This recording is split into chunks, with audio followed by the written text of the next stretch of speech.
There are two pipelines that come from Russia to Germany, and the worry was that Russia was weaponizing its gas and oil. Biden wanted an option to blow up the pipeline. He was worried that Germany was under pressure to put more money into the war in Ukraine. They were asked to come up with options. And one of the options that emerged is blow up the place. And the CIA was given that assignment. The classic thing for the head of the CIA is, does he work for the Crown or the Constitution? And most CIA directors decide they work for the Crown. All he had to do was say, if he was really innocent, last September when this happened, who did it? He's never asked the question because, of course, he knows the answer. His policies right now are, let's see, I hate Russia, I hate communism, I hate China. And how's that working out? China's writing us off. Will Putin use nukes, do you think? No. He just wants Ukraine to stay neutral. The US government is giving money to Zelensky. Zelensky and his crew are skimming a chunk off the top, and then they're buying diesel from Russia, their enemy, to continue to keep the war going. The Biden administration knows they're taking some off the top. We know you're skimming, but you're skimming too much. So keep skimming, but skim less, because we need you to keep this war going so I can get elected. That's what you're saying is going on here. It's scary how simple it is. It's all about re-election. So is anyone motivated to actually come to peace here? The deal I hear that would work is ceasefire. The borders are where they are. Demilitarization of Ukraine is going to be the sticking point. He's going to say, you want to stay? Get rid of what you got and get it done. We do not want a militarized, NATO built up Ukraine next to us.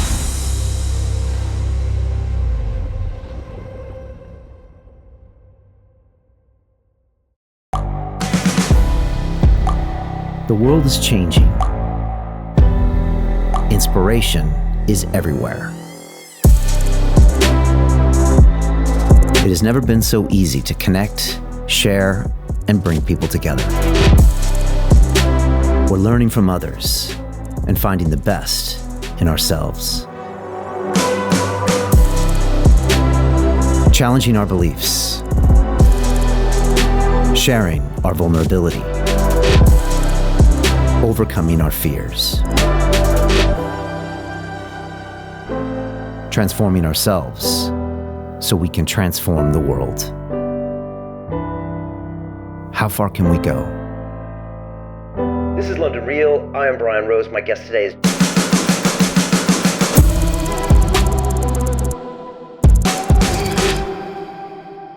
This is London Real. I am Brian Rose. My guest today is Seymour Hersh, the investigative journalist, political writer, and author. You first gained widespread recognition in 1969 for exposing the My Lai massacre and its cover-up during the Vietnam War. From there, you went on to cover the Watergate scandal for the New York Times and also reported on the secret U.S. bombing of Cambodia. For your work, you've received the Pulitzer Prize for International Reporting, a record 5 George Polk Awards, and 2 National Magazine Awards. Last time, we discussed how the sabotage of the Nord Stream pipelines was carried out by the CIA, U.S. Navy, and the Norwegian Navy under the direct order of President Biden. Since then, you have published an article outlining how the U.S. government and intelligence agencies concocted a cover-up story to explain away the pipeline sabotage. You've also recently claimed that President Zelensky and the Ukrainian government are involved in a major corruption scandal that leads right to the heart of the Biden administration. Seymour, welcome back to London Real. Hello. Hello.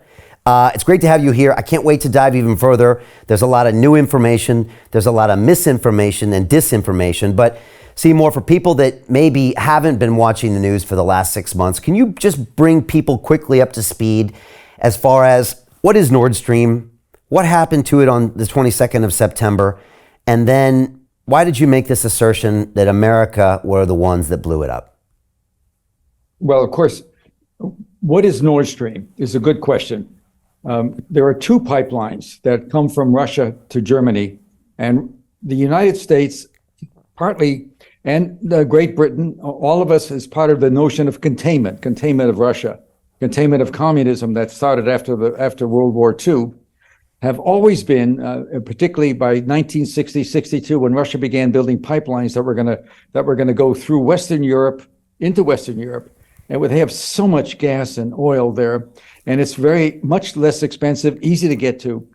And the worry was Jack Kennedy was the first president to really start talking about it. It was that Russia was weaponizing its gas and oil in the Cold War. It was weaponizing, particularly with Germany. Germany was, as you know, they had a hell of a time after World War II. They just spent, 10 years of bombing, raping, murdering Western Europe.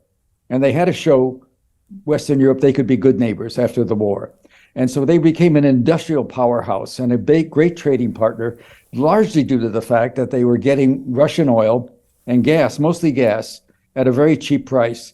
And this went on despite worry, but Germany wanted that gas. And what the countries are now called NATO countries, which NATO was set up in 1949, needed German gas to keep their people warm and profitable. And so in 2011, a major pipeline that was financed largely by oligarchs from Russia, 51% and 49% by four different private companies in Europe, invested many billions of dollars to build a 750-mile pipeline directly from Russia into Germany, producing 40% of the gas that Germany needed for a year. 40% in one big pipeline. That ran for 10 years until Putin, and because of the problems we now have, the war began. And by the way, nothing justifies what Putin did, starting the first major war in Western Europe. That's not acceptable. So this isn't a pro or anti-Russian thing, but this has to do with you can't like what Russia did. On the other hand, the first pipeline was such a success, and Putin shut it down himself. Meanwhile, a second pipeline was built called Nord Stream 2. That was the one that was blown up last September, as you just said. And it was full of gas. It hadn't started working yet because Chancellor Scholz of Germany, who's pretty much in our pocket, I would say, sanctioned it, stopped it. And when he stopped it, it was full of 750 miles worth of methane gas. And that's what blew up. And so in last fall, right before, in the end of September, as you said, it was blown up. And the mystery was who did it and why. It was an act of, you can call it sabotage, terror, war crime. There's been no judicial decision yet because nobody's acknowledged it. And so it was a mystery. And in October, I have friends that I was people that I was dealing with for 30, 40 years. That, people in America, when people retire, they still are called upon. They're asked to come in. And this was Biden wanted an option to blow up the pipeline. And why did he want that? He was afraid that at some point, by September, the war wasn't looking like it's going to be anything but a draw. It's still, you can take it any way you want it. It's still not looking like much of a victory for anybody, but the odds are the people I know who see some really interesting intelligence and are close to the military think it's all Putin's call. How much energy how much money does he want to put into it? And unlike us in the West, Putin controls his arms manufacturing. He doesn't have to get contracts with Northrop Grumman. He could just say, I want more. So he's got a lot more weapons at his disposal, a lot more troops that he hasn't put into the game. And I think at this point, it doesn't look so good. But last September, Biden's worry, as much as I can tell, I'm not in his head, the worry was that West Germany and Europe, there's no natural gas, no natural oil in that area. They've always been dependent on outsiders for their gas and oil. He was worried that Germany was under pressure to put more money into the war in Ukraine.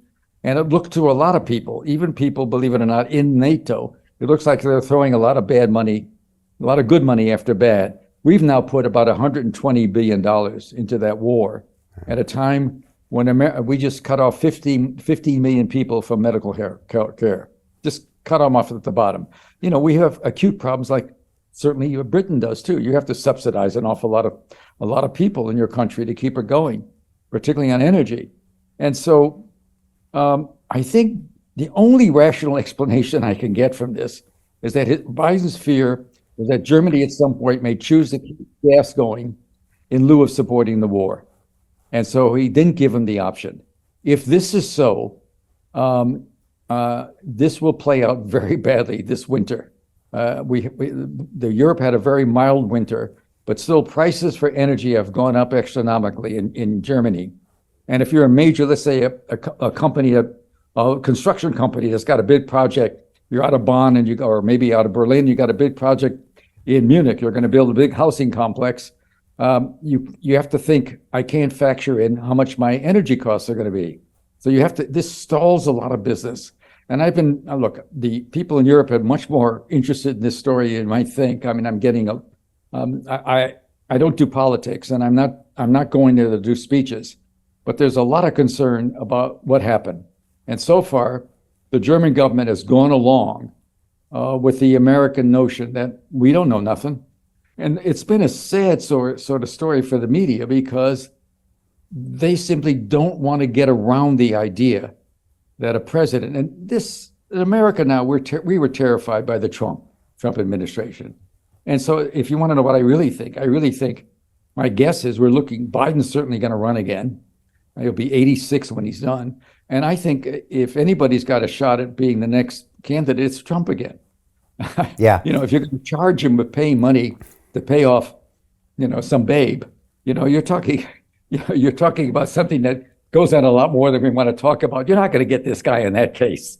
In fact, you've made a lot of money for him and a lot of voters. So I don't know what's going to happen with him. He's a unique individual. I don't like him very much. On the other hand, a lot of people in America do. And right now, Biden's among the Democrats, he's at 32% in terms of wanting to run again. So we're looking at a real crisis in politics here. And so there's just been a wall. He did such a dumb thing, whether it's certainly illegal in terms of the law we know, economically, he's liable for the damages, whether it's an act of war is to be decided by not me. But the resistance to the story, as you know, we talked about it when I was on your show a few weeks ago, maintains strong. And when I mentioned the cover story, at some point, when you do an operation like this, the CIA was asked last winter, actually in the 2021, before 3 months before Russia invaded in February of a year and 2 months ago, they were asked to come up with options. So what can we do to forestall them? And there were meetings, and I described them in a lot of detail. And one of the options that emerged is blow up the place. And the CIA was given that assignment. Other agencies were involved too. And Norway is, of course, I actually wrote about this later. Norway has worked with us under dirty tricks in Vietnam. And we were operating inside North Vietnam sort of without anybody in America knowing it. And their hosts the corporations that run some of the largest private merchant marine ships have also done things for us. We just have a long relationship. It's got a 1,400-mile border along the Atlantic Ocean. It goes all the way and meets Russia at the Arctic Circle. And way up north, we've probably put, if not $500 million, more than $1 billion worth of new bases. We've upgraded air bases. We built a new it was a closed submarine base they had Norwegians used in World War II. We rebuilt it. We put in a more advanced radar. We monitor Russia we made Norway a number one target for Russia too, by the way. But the Norwegians are great sailors. And the first thing that the CIA team that was involved was to head to Norway, because we don't know much about the Baltic Sea. And the one thing about the Baltic Sea that makes putting a mine and blowing up a pipeline under the water is there's no gas and oil there. So what do? If you're an American ship, you suddenly show up and a bunch of divers jump in and a week later something goes off. I mean, that can't work. So it's complicated. And the team ended up thinking, people in the intelligence profession, I'm sure you know some people from some of your 5 and 6 people, they're pretty smart people. And in the end, even though they did what the president told them to do, they began to like it less and less. It didn't make sense, because the option of blowing up a pipeline and, the Norwegians use in World War II, we built a new we first of all, how do you hide it? I mean, how do you hide who did it? And so here we have the United States of America now in the position, Michael, and of course, what they did is they built a cover story. Yeah. You can't do an operation unless you have a cover story in case it's blown. And the cover story was Because I think last time we spoke, Seymour, the cover story hadn't broke yet. And I think you I told haven't written it yet. the only thing that was happening is that everyone was calling you out, saying, where are the sources? You're like, I'm not going to name my sources, but anybody who knows my record knows that I know what's going on and that my sources are always there. And so that's the way they were attacking your credibility. And I think you said, Brian, the German chancellor is going to DC next week and we're going to see what happens. I think that's kind of where we left it. And then from there, the chancellor went there. And then I think we saw this cover story emerge in the New York Times. That's what's happened, I think, since the last time you were here. The chancellor went there on his plane, big luxury, just like we have an Air Force One, a big, beautiful plane with no reporters. That rarely happens. Went there by himself. No state visit, no joint press conversation with the president. We have a chain of motels called Motel 6. That's about $15. And my joke was, we probably put him up in a Motel 6 for that night. We have no idea where he spent the day. Came on a Thursday or Friday. It was a Thursday, I think. And the next day, they finally had one event from him, a 10-minute session in which each sat in front of the press corps. They were brought in, no questions to be asked. And they each had read from notes about how wonderful the other guy was. And then it was over. And then we learned, we learned a couple of days later, they had an 80-minute private meeting in which I did learn a little bit about, which is certainly did discuss Joe Biden has a lot of reason to know what I can do. I could just tell you from his days in the White House. And there was times when he wanted me to do certain things. He knows I know things. I've been around, in this town for a long time, and I got here in 65. He became a senator in 72. He's an okay guy. He's just okay, not great. And his policies right now are, let's see, I hate Russia, I hate communism, I hate China. And how's that working out? China's now emerging as a major force and just, sticking it right in our eye, cutting a deal with the Iranians, cutting a deals with, of all people, the Saudis, buying oil in the yen, and probably going to start using its currency to buy oil. I mean, it's just amazing how we've lost leverage. And nobody pays attention to that very much. Anyway, the point of all this is, out of this emerged this amazingly strange story that they tried to sell, which was that a group of Iranian dissidents did it. And there was a boat called the Andromeda, named a classical Greek myth. A lot of boats are named with that name, including one of the top 100 biggest yachts in the world. It's an old folklore story about a beautiful virgin woman who was naked and saved by somebody, and a sort of interesting story. Anyway, the bottom line is they came up with this story and they had it all ready, that they had done it.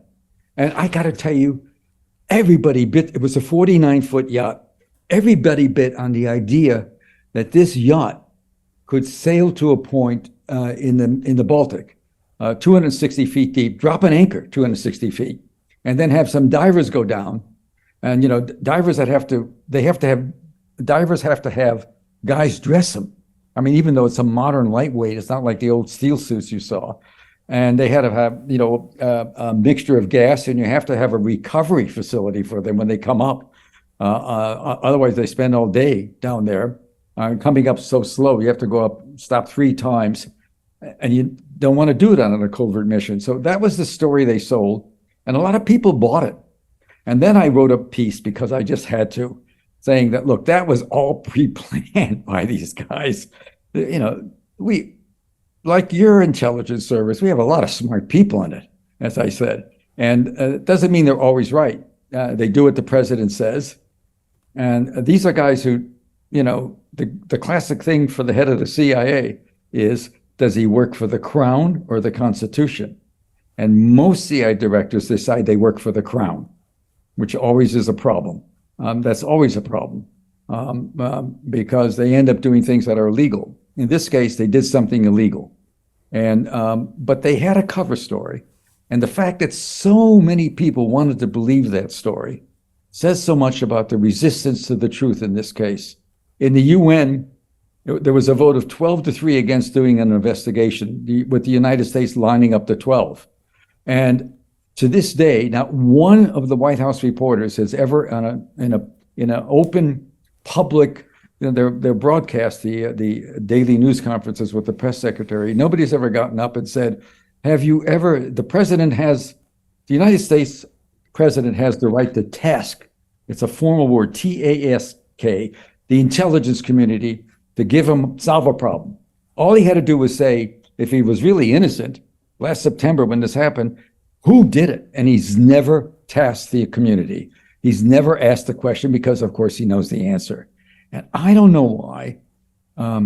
It's just so hard for the media to get over this. They just can't get to that. My guess is the paper I worked for, the New York Times and Washington Post, the other sort of standard liberal papers, are just so much afraid of another Trump or another Republican. Right. So they're going to back this guy. They protect him either consciously or subconsciously. They want to protect him at all means, which means the truth goes out the window, or any form of real investigative journalist goes out the window, and they just ignore it and move on to the next thing, which is probably shocking for you to see that happening at the New York Times, a paper you worked at for a long time that used to be considered the crown jewel of journalism. And now they came out with the article and talked about the Iranians with the Bulgarian passports on the yacht.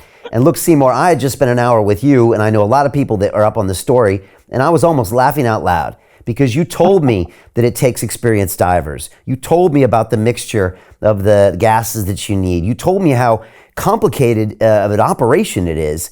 And then they went to that island where there's a few people there, and they interviewed him, and they were like, "Oh yeah, we saw a few people on the yacht."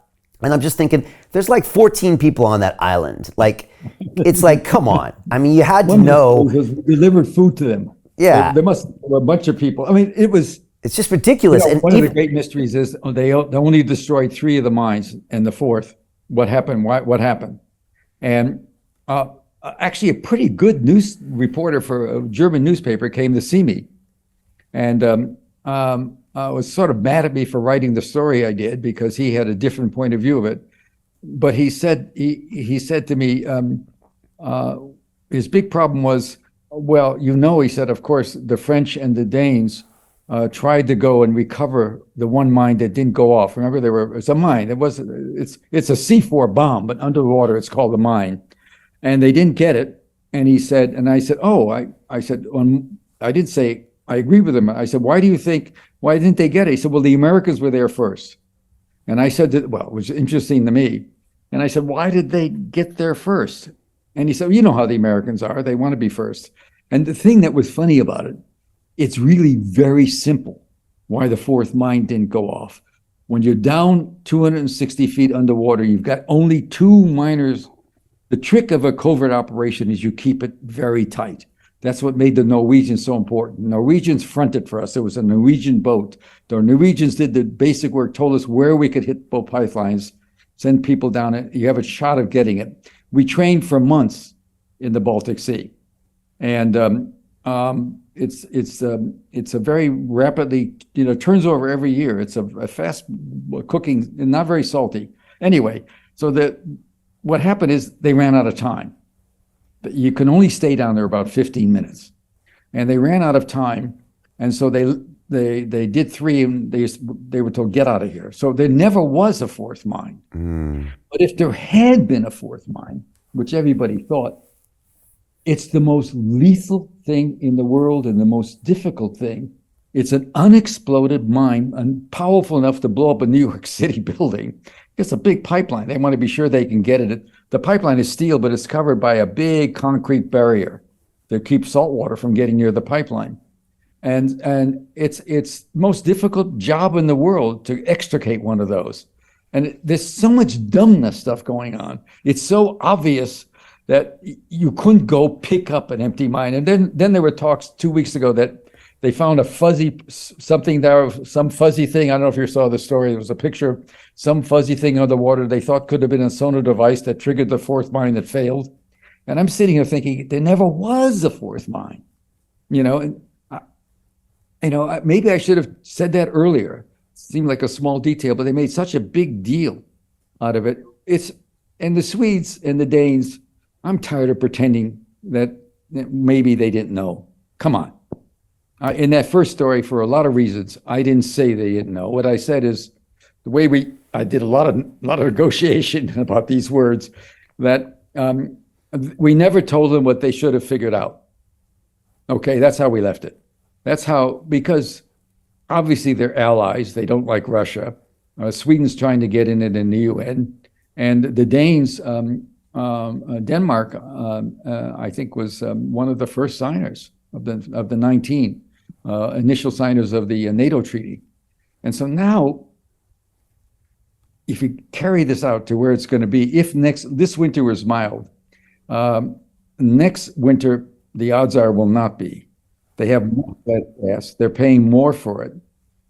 In France, I know friends that are paying 5 times as much for electricity, because one of the things about having so much cheap gas is you run your generators on gas. You know, you don't have to have coal burning. And now they're talking about putting back 2 nuclear plants that were shut down because, you know, everybody knows what happened in Chernobyl, 3 Mile Island. They're shut down because they're terrific if you could be sure you can get people to run them right. And it doesn't. It turns out it's hard to do that. So now they're thinking of reopening those, but that's not going to help a lot. And so what Germany did last year to get through the winter is they subsidized everybody's home. I can't tell you how many hundreds of millions of marks, in the billions. 20 to 20, some businesses would subsidize 25% their heating bill. That's not going to be able to be done this year. The money's not there. Right. So it's going to be a very rough, if the fall comes cold, he's going to be looking at tremendous anger from Western Europe because he's costing everybody a lot of money. It's 3 to 4 times as much for natural gas in Italy. Everywhere. It's inflation is booming, you know how it is here. And meanwhile, Biden keeps on asking Western Europe for more money and tanks. He's now got German tanks fighting in Russia for the first time since World War II. Yeah, and I want to get into that war. I just want to finish up on the pipeline because there was the New York Times did the article on it, and then one of the reporters was put on a podcast, I think an internal New York Times podcast, and when they kind of